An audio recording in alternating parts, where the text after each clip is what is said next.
talking about, due to action by police, 27 died. So far, only 2 cases are before court. When you come to asking about accountability from the force, is that the main problem? That police can continue doing whatever they want tomorrow, kill more people, and will not be held to account. Yeah. After all, we'll compensate the victims and move on. Fred, I'll answer your question. But I refuse to allow you to box me into 2024 because I have witnessed police brutality since I was born in 1975. And I have been a victim. I have seen my fellow young people when I was young die. I have counted bodies in the streets. I have counted bodies. I have dealt with the victims and families of victims. Then you should be concerned about accountability as well. And that's why I talk about this with a lot of passion. And my point is that we have to put an end to this. And as I mentioned, that Article 37 gives the police a responsibility and an obligation to respect, protect, and uphold the rights of Kenyans to peaceably and unarmed protests. Okay?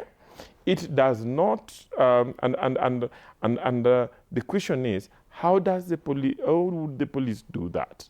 The police need to recognize and identify and work with protesters to ensure that the right of those protesters is protected. Okay?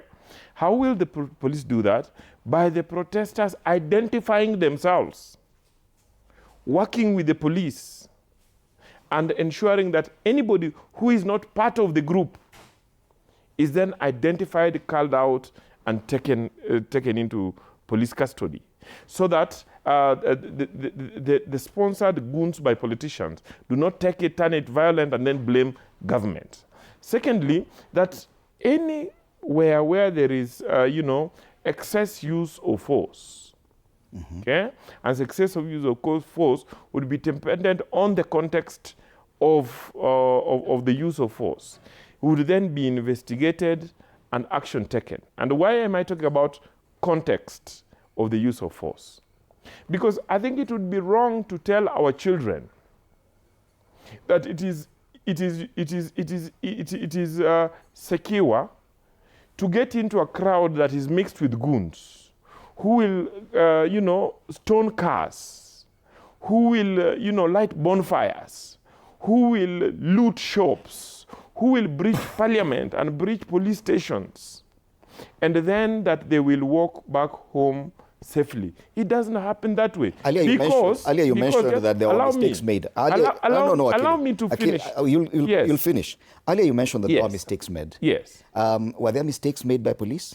There have been mistakes made by police in many of these protests. I'm asking about these 2 cases last year and there were definitely mistakes. Are you satisfied with the level to which some of these have been called to account? I am satisfied that the chief executive officer of the country, that is President William Ruto, has come out and recognized that there were certain mistakes, okay? Has looked for the victims, has recognized their pain, has then directed the institutions that we must put a stop to this. And how did he do it?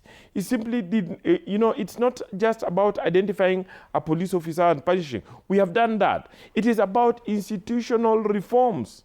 And what the president has been talking about... As an officer of the court, you seek justice every time. Is that the justice we are talking about? There are several cases in court.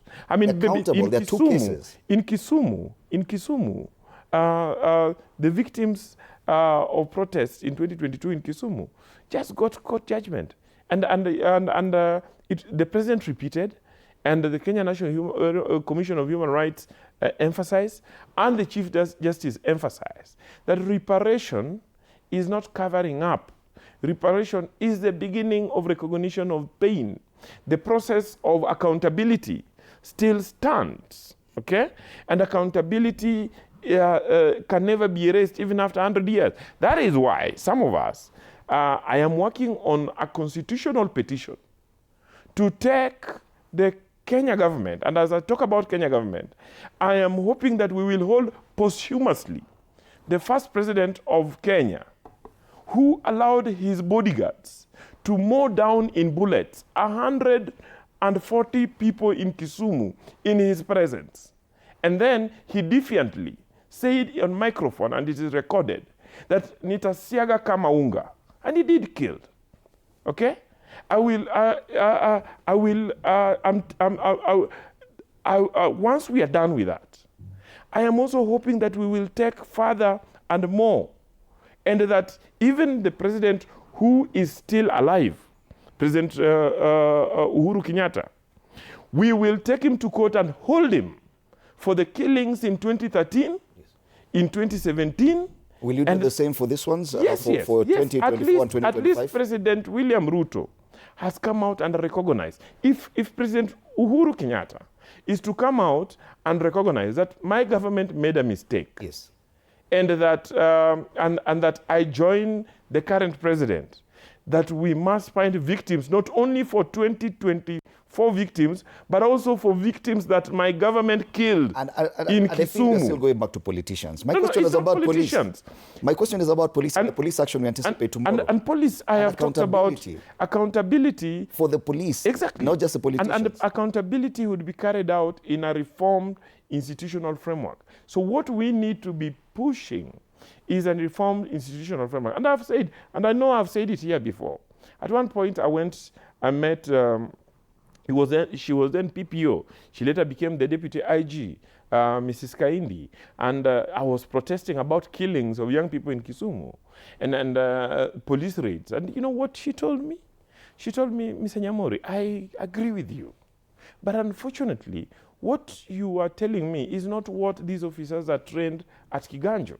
So it is important that we reform the entire institution, including training, okay? And then including the standing orders to ensure that the policeman who is trained from Kiganjo comes out to know the responsibility and the space he has under Article 37. Aren't we letting off the police a bit too easily? That's the question now. It's not. Without going back to politicians, because we're shifting blame from this politician to the other.